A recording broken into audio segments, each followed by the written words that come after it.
Hi guys every one.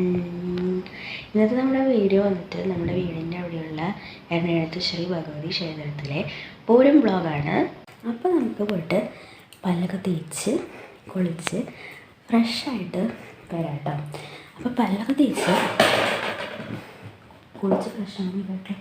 പിന്നെ ഇന്നത്തെ ദിവസം പൂരത്തിന് അമ്പലത്തിൽ പോകുമ്പോഴത്തേക്കും ഇടാനുള്ള ഡ്രസ്സൊന്ന് എടുത്ത് വെക്കാം കേട്ടോ. ഇവിടെ ഈ ഒരു പെട്ടി ഇരിക്കുന്നുണ്ടോ രണ്ടെണ്ണം.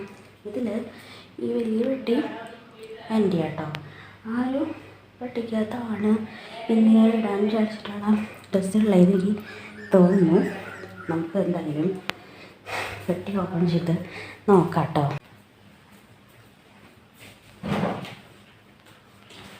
അപ്പോൾ നമുക്ക് പെട്ടി ഓപ്പൺ ചെയ്യാം.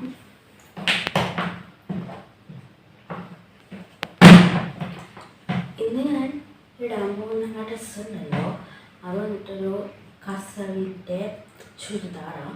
അപ്പോൾ എനിക്കും ഉണ്ടാകുന്ന ഞാൻ ഇടുന്നുള്ള സെയിം പാറ്റേൺ സെയിം അതേ ചുരിദാറിന് എനിക്കും കിട്ടും. അതുകൊണ്ട് എൻ്റെ ചുരിദാറും അവരുടെ ചുരിദാറും കൂടെ തമ്മിൽ തെറ്റിപ്പോകുന്ന ഡൗട്ടുണ്ട്. ഇനി നമുക്ക് നോക്കാം.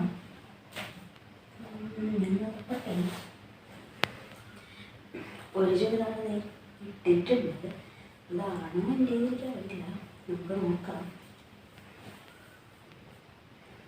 ഇത് എക്സലാണ് കേട്ടോ എൻ്റെ കയ്യിലിരിക്കുന്ന ഈ ചുരിദാർ.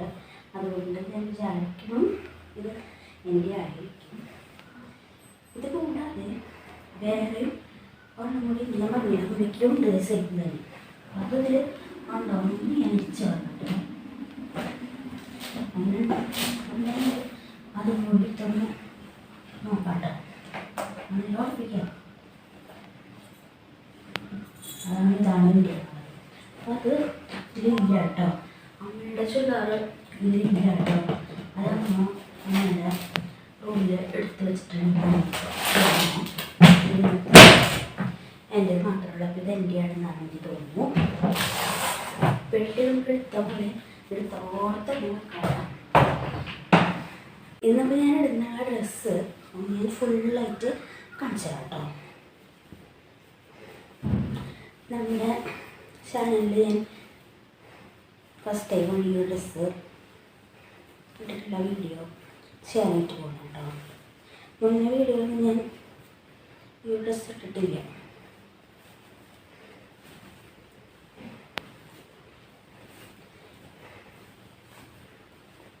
ഇതാണ് കേട്ടോ നമ്മുടെ ഡ്രസ്സ്.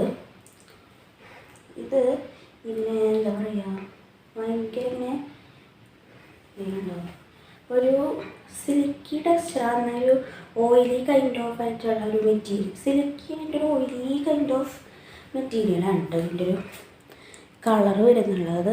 വീഡിയോയിൽ ഇത്ര ക്ലിയർ ആവുന്നുണ്ടെന്നറിയില്ല, പക്ഷെ ശരിക്കും കാണുമ്പോൾ അതിനടി അങ്ങനത്തെ മെറ്റീരിയൽ ഭയങ്കര ഇഷ്ടം കേട്ടോ. പിന്നെ ഇതിൻ്റെ വർക്ക് കണ്ടോ, നല്ല ബ്യൂട്ടിഫുൾ ആയിട്ടുള്ളൊരു ഫ്ലവർ പാറ്റേണാണ്. ഈ ഒരു ഡ്രസ്സിന് ഒരു ഫ്ലവർ പാറ്റേൺ ആണ് കേട്ടോ ഭംഗി കൊടുക്കുന്നത്. പിന്നെ സൈഡിൽ കൈയുടെ താഴെയും ഈ ഫ്ലവർ ഡിസൈൻ ഉണ്ട് കേട്ടോ. പിന്നെ താഴത്തേക്ക് വരുമ്പോൾ അടിയിലായിട്ട് കസവാണ് വെച്ച് പിടിപ്പിച്ചിട്ടുള്ളത് കേട്ടോ. അതായത് ഇങ്ങോട്ട് ഇവിടെ ഈ കഴുത്തിൻ്റെ ഡിസൈൻ ഉണ്ടല്ലോ, അത് കഴിഞ്ഞ് താഴത്തേക്ക് ഇങ്ങോട്ടേക്ക് കസവിൻ്റെ ഡിസൈൻ എത്തുന്ന വരെയായിട്ട് ചെറിയൊരു കസവ് മിക്സും എന്ന ഒരു ക്രീം കളർ പാറ്റേൺ ആണെങ്കിൽ, താഴെ വരുമ്പോൾ വൈറ്റ് ബോർഡറും അതിൽ ഫുള്ളായിട്ട് ഒരു കസവിൻ്റെ ഇതാണ് വെച്ചിട്ടുള്ളത് കേട്ടോ. ഇതൊന്ന് നമുക്ക് അയൺ ചെയ്യേണ്ടി വരും. കുളി കഴിഞ്ഞ് വന്നിട്ട് നമ്മളിന്ന് രാവിലെ അമ്പലത്തിൽ പോകുമ്പോൾ ഇടുന്നുള്ള ഡ്രസ്സ് അയൺ ചെയ്യാണ്. ഇത് അയൺ ചെയ്തുകൊണ്ടിരിക്കുന്ന ടൈമിൽ നോക്കിയപ്പോഴാണ് ഈ ഡ്രസ്സിൻ്റെ സൈഡിൽ ചെറുതായിട്ട് ഇങ്ങനെ സ്റ്റിച്ച് വിട്ടിട്ടുള്ളത് കണ്ടിട്ടുണ്ടായിരുന്നേ. അപ്പോൾ പിന്നെ ഈ ഡ്രസ്സ് ഇടണ്ടെന്ന് വിചാരിച്ചു. പിന്നെ നമ്മൾ നമ്മുടെ കോസ്റ്റ്യൂം മാറ്റിയിട്ട് ജീൻസും ഷർട്ടുമാണ് ഇട്ടിട്ടുണ്ടായിരുന്നത്. അങ്ങനെ പിന്നെ ഇതാ നമ്മൾ ഒരുങ്ങി റെഡിയായി ഫുള്ള് സെറ്റായിട്ട് ഇതേ അമ്പലത്തിൽ പോവുകയാണ്. യൂഷ്വലി നമ്മൾ സ്ഥിരമായിട്ട് അമ്പലത്തിൽ പോകുന്ന വഴിയല്ല കേട്ടോ ഇത്തവണ അമ്പലത്തിൽ പോയിട്ടുണ്ടായിരുന്നേ. വേറൊരു പുതിയ വഴിയാണ് അമ്പലത്തിൽ പോയിട്ടുണ്ടായിരുന്നത്. ഈ വഴി നമ്മൾ എന്നും പോകണമെന്നായിരിക്കും, പക്ഷെ തീരെ അങ്ങനെ പോകാറില്ല. ഇന്നിപ്പോൾ പോകാമെന്ന് വിചാരിച്ചു. അങ്ങനെ പുതിയ വഴി നമ്മൾ പോവാണ്. അപ്പോൾ പോകുന്നുള്ള പുതിയ ഒരു വഴി ഞാൻ നിങ്ങൾക്ക് കാണിച്ചു തരാം.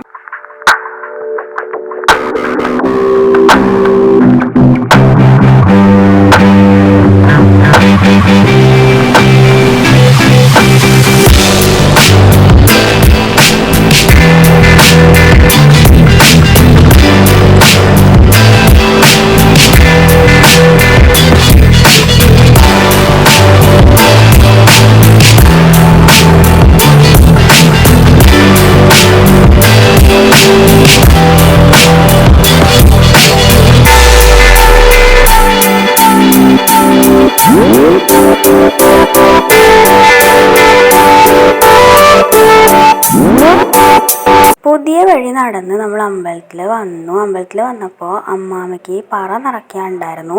അപ്പോൾ ആദ്യം തന്നെ അതേ പറ നിറയ്ക്കുകയാണ്.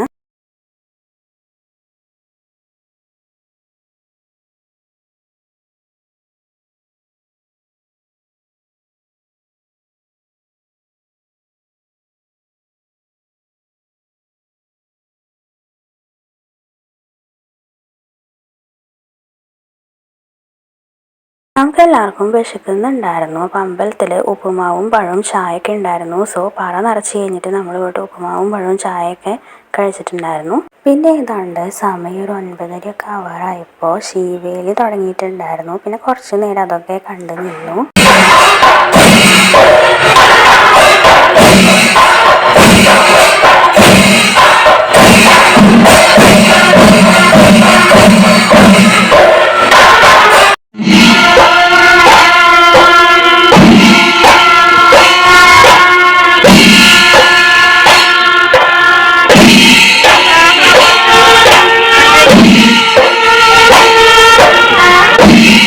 പിന്നെ ഉച്ചയാവാറായപ്പോഴത്തേക്കും ലഞ്ച് കഴിച്ചു.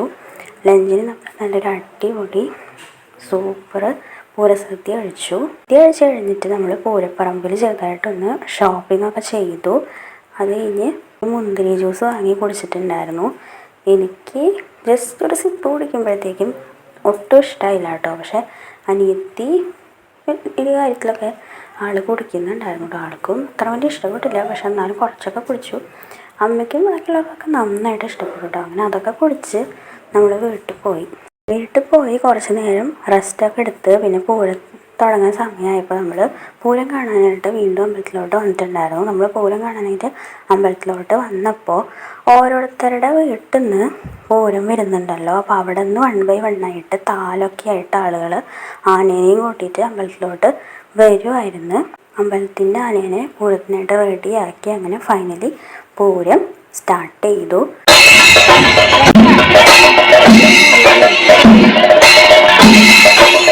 പൂരം തുടങ്ങി കുറച്ച് നേരം ആനപ്പന്തലിൽ നിന്നിട്ട് കൊട്ടും. അത് കഴിഞ്ഞ് പിന്നെ നേരെ ഇവിടെ തട്ടാരക്കുന്ന് എന്ന് പറഞ്ഞിട്ടൊരു കുന്നുണ്ട്. ആ കുന്നിൻ്റെ അവിടേക്ക് പൂരം പോവും. ആനകൾ മൊത്തത്തിൽ അവിടെ ഇങ്ങനെ നിരന്ന് നിന്നിട്ട് പിന്നെ കുറച്ച് അധികം നേരം അവിടെ നിന്ന് കൊട്ടായിരിക്കും. തട്ടാരക്കുന്നിൻ്റെ അവിടെ നിന്നിട്ട് ഉള്ള ഒരു കൊട്ടും മേളമൊക്കെ കഴിഞ്ഞ് പിന്നെ പയ്യെ ആനയും പൂരമൊക്കെ ഇങ്ങനെ ഇറങ്ങി നേരെ അമ്പലത്തിൻ്റെ അവിടെ ആനപ്പന്തലിൽ വന്നിട്ട് അവിടെ ആയിരിക്കും കേട്ടോ പിന്നെ ബാക്കിയുള്ള പൂരം കഴിയുന്ന വരെയുള്ള കൊട്ടും കാര്യങ്ങളൊക്കെ ഉണ്ടാവുക.